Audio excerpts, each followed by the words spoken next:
gonna miss the constant hair movement, the hair adjustments. Takes me back to older times when I actually had hair on my head to adjust. Well, you have a flight leaving at noon. So your journey here in Laos and Vietnam is coming to a close. Did we do good? Better than, I didn't expect anything, but better than even envisioned. I think so too, man. I mean, the cave was more than I thought. The part that I did plan and expect, the cave went even better than expected. Yeah. And the before and after, which I had zero expectations for, was like very fulfilling. It was adventurous. It was exactly what I would hope for. Yeah. So a little side trip yesterday, the new experience of riding a mountain bike and a trike. First time trying a trike. Yeah, so there's a lot of firsts for me, a lot of adventure, pretty much everything that I want when I pull out my passport. Oh, we were talking just earlier, and you were talking about things that you might incorporate in, like future travels. What has this tour done to evolve your persona as a traveler? Anything? Well, as I've mentioned in many other videos prior to this, went through the evolution of the type of traveler, where, you know, as a tourist, a traveler, adventurer, blah blah blah blah. So now, and then a scuba diver. That was for the past couple years. That's been my motivation to leave the country, was scuba diving. I was telling Matt, actually, this is the first time I've left the country in the last three times where I didn't pack my scuba gear. So before this was my inspiration, motivation was scuba diving. Now I've been introduced in the technological side, the videoing side, the documenting side of it, where before I was always a little self-conscious, I guess, and I would write blogs a lot, but I stopped doing that once Facebook kind of got out there, and most people didn't even read it anymore, so I'm not gonna put all my time into blogging. So now I have a new inspiration to leave the country. Now I have Matt to document it all for me. I don't have to do any of the work. Yeah, you got some nice pictures, man. And video, and this, for instance. So. Yeah, I don't know when you're gonna see this, but how many videos did I come up with? Shit, I think I have a good 15 videos of you in the videos, which is crazy, a lot of work. You informed in a previous video in the cave, actually, we started talking about your history of travel, and you've got a long way of, I mean, you could make a video about every country or place you've been to. If I made it about every, it would be a series of videos. Yeah, geez, you'd have a huge, but I was trying to get you to synopsize your travels, but I think we need a few more videos to even just synopsize them. In the cave, when I was beginning to, which was literally just the beginning. Yeah. What I just covered. When I say covered, I just pretty much just named off. I didn't even talk about. I just covered the first 6 months of 6 years. Yeah. So, as you can tell from that, there's a lot. And you didn't even cover it. You mentioned Machu Picchu and you mentioned Bolivia. I just because in my head, I just went the route where I started, and I got to month number 6, and that's when we got interrupted, and we had to. The other people were in the group. Not negatively interrupted. No. Negatively interrupted. So it would be really interesting to be able to have him continue his story, which... Or even like well, I mean, I'm gonna have a chance for a while now, but like a live stream, a Q&A live stream where I would have just answered, because I read a live stream would have been nice. I think that the trick with you telling stories and trying to encapsulate your whole tour, I think a live stream would be really bad. Unless you were like... That's true, I'd go on and on and on. And you'd have to say, today we're gonna talk about the world's deadliest road. Boom. Yeah. Answer all those questions, because all you would do is you get stuck talking about one of your amazing stories, and you wouldn't be able to.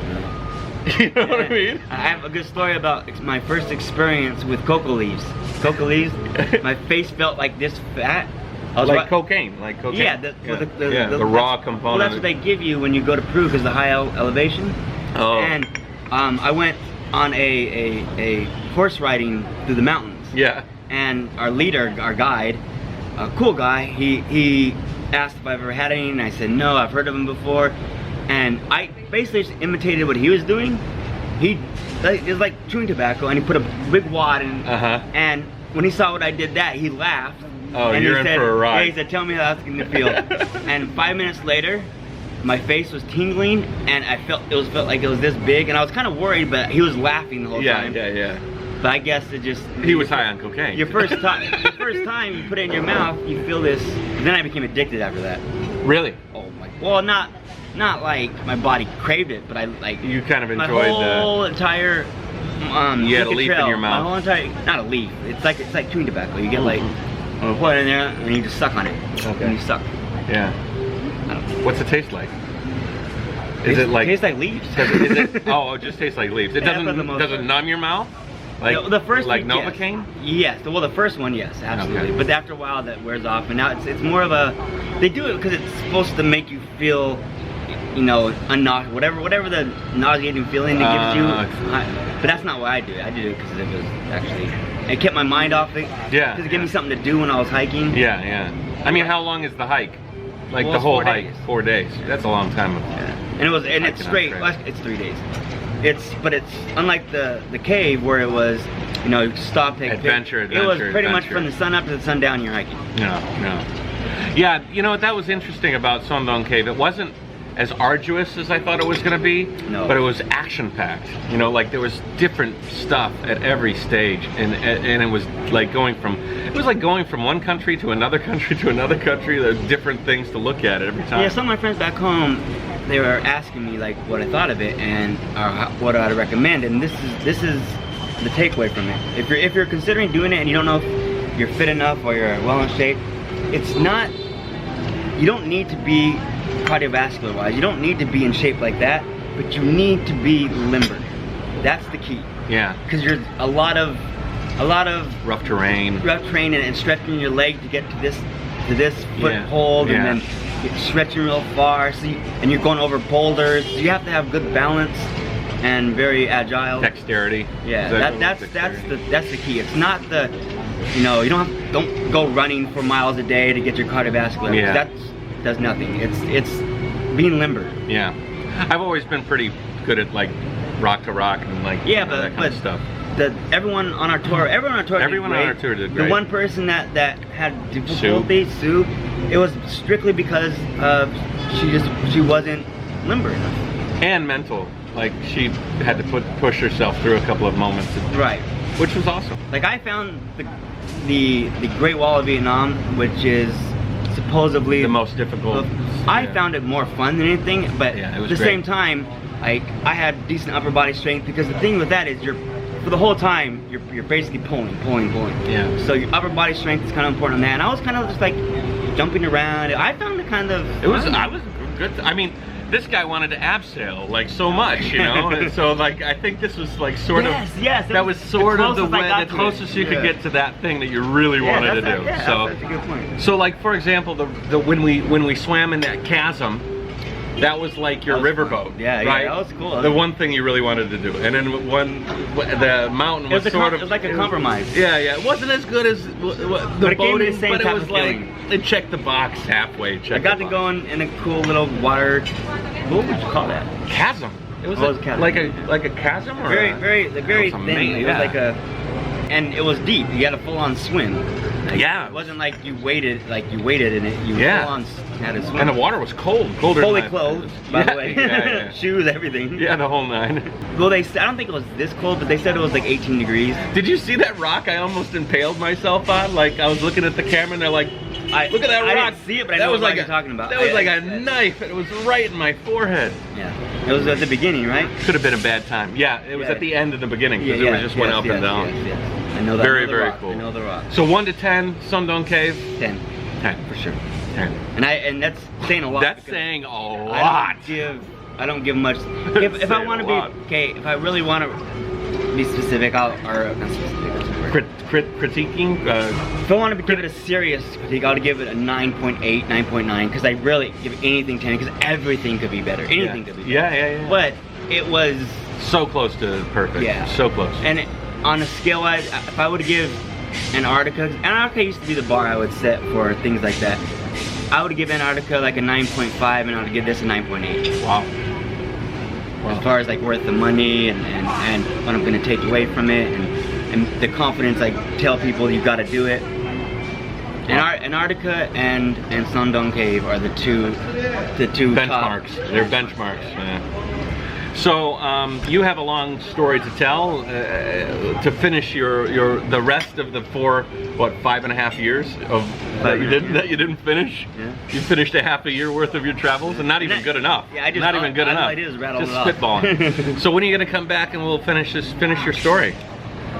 I don't know. Like, we were talking about two things, right? We were talking about diving in Malaysia, somewhere like Sipadan or something like that. Maybe doing something like that. There was ballooning. Yeah, the two left in Asia anyways. The two, because if you don't know, I lived in Indonesia for almost 2 years, and I was a scuba instructor there. So I won't say I'm Southeast Asia out, but I'd be okay if I take a break for a while. But there's two things I never got to do that are still on my list, and I would love to do it. If I do it at all, it'd probably be with Matt or won't do it. Yeah. Is diving in Sipadan, which is one of the top 5, you know, at the very worst, top 5 or 10 places in the whole world to dive. That's like a bucket list of divers. Bucket lists. Exactly. Yeah. And that's in Malaysia. And flying in a hot air balloon in Myanmar, Burma, whatever you want to call it. Yeah. The temple. Check out I'm some sure you've pictures. seen them. Yeah, it's amazing. Google hot air balloon in Myanmar, and you'll see what I'm talking about. Amazing. Those are the two things that I didn't ever get to do. Well, I got to do them, but I just chose not to for whatever reason.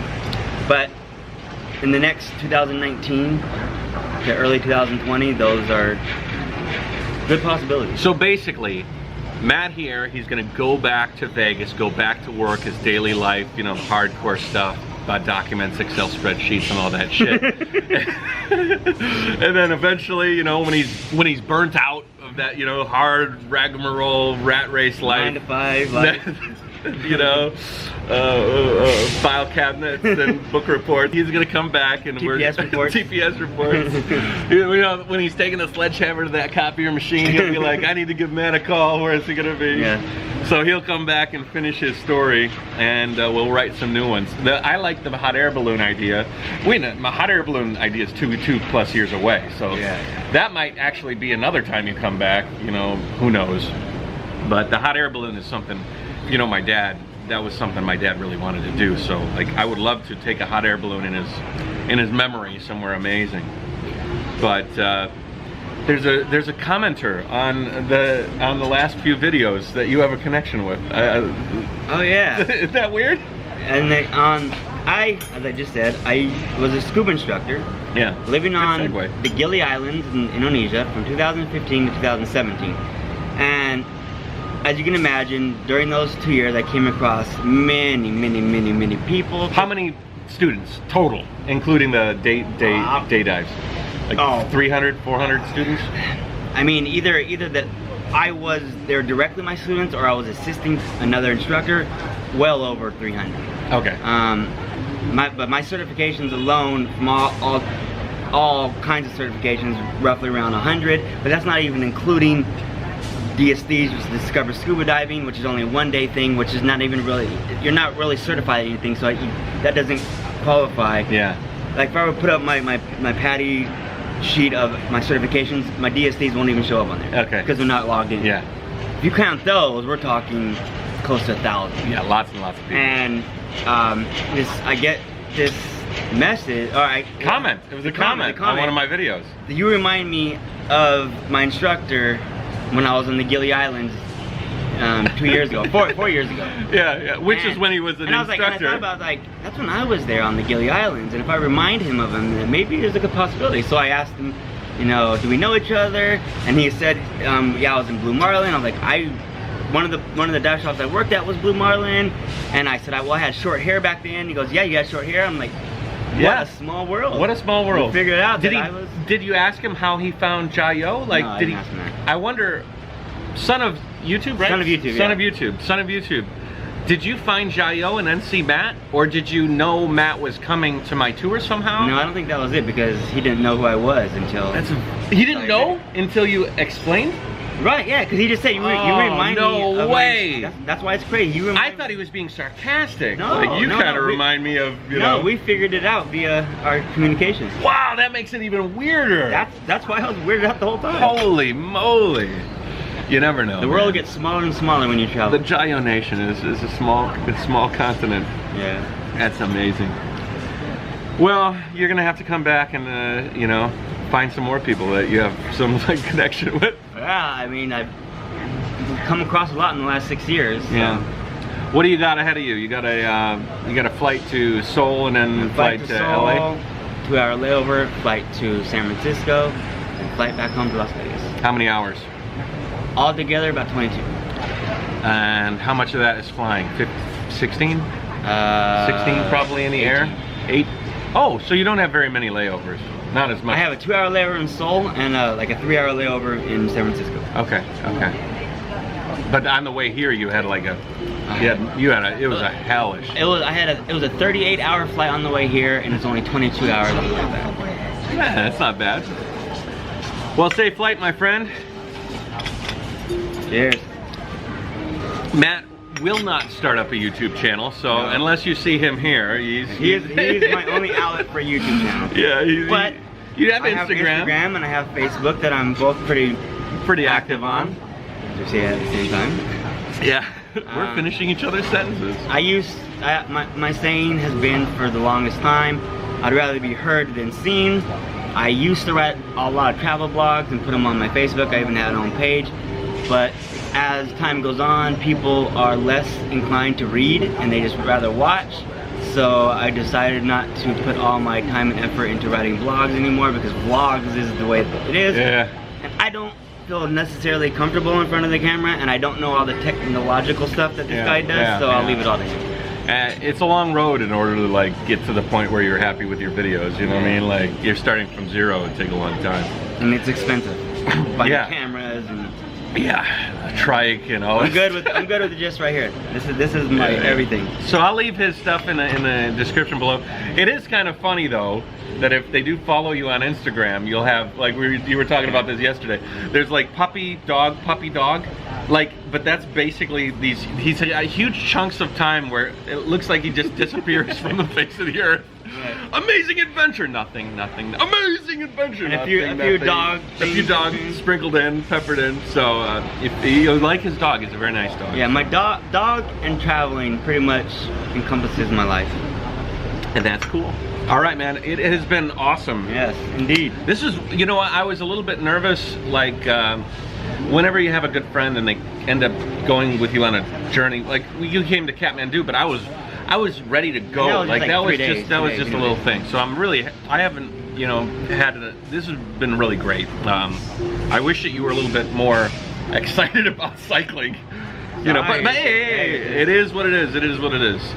So it just means that like if we could do like a liveaboard in Sipadan, that would be something that both of us could, you know, join. And as I was telling Matt, I think, I mean, because you always got to look at the pros of everything. Yeah. The pros to our dynamic is we are so much alike when it comes to traveling, yet we do it kind of differently. So I think people that aren't necessarily interested in triking might be interested in my backpacking stories and the way I do things. Right. And so it's if we were the exact same, I think it would be stale.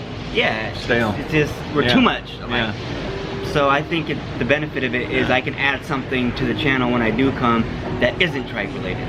Or I can talk. You can be the good cop, bad cop. You can be the good cop of the triking, and I'll be like, that sucks. Yeah. How was the cycling, 1 to 10? And well, what do you do? Well, I don't know. What are you asking? What's the? You were expecting versus what it turned out to be. It was on difficulty. It was probably, I was expecting 5, and it was probably a 5. Okay. So that was the difficulty was about where you thought. It was. I'm gonna take that back.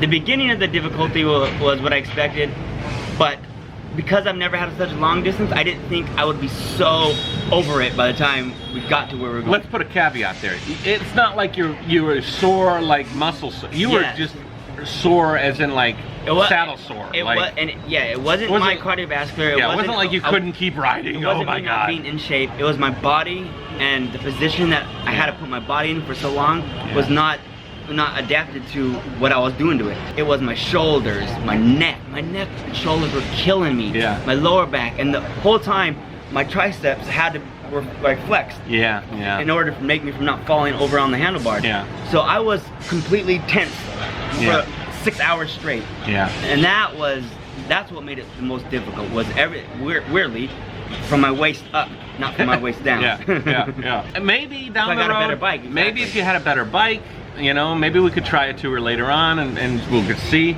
You know what would be neat is if we found somebody in South Asia or in Australia or something, like wherever you might join me in the future, maybe they can lend us like a really nice touring bike. And we can I really think that's at least 25, if not 50% of the issue was the bike that I had. I'd like you to give it another go down the road. Well, of you know, course like, I will. We'll I'm never one to like bury something. Yeah, I didn't hate it. So as long as I don't hate something. Yeah. Then if you hated it, I wouldn't want to like push it on you or then anything. I see the potential for me to really enjoy it if I wasn't in so much pain. And we can rectify that. But you know, drama and strife, if you had a perfect time and it was a great ride, the story wouldn't have necessarily. Of course not. It was an interesting story seeing you like behind me like brutalizing yourself. Oh, you were so hard for you. Well, the end was hard. Yeah. Like that hill, like these little hills. Oh, I'm so glad that he did not ride. I'm so glad that he did not ride that last day. We would not be filming this video. We would not be friends. It would have been over. I can't fucking believe that you made me do that hill. He almost died. Matt, you have a safe trip. All the power to you. Enjoy it back home, and I can't wait till you join me again. Cheers. Okay.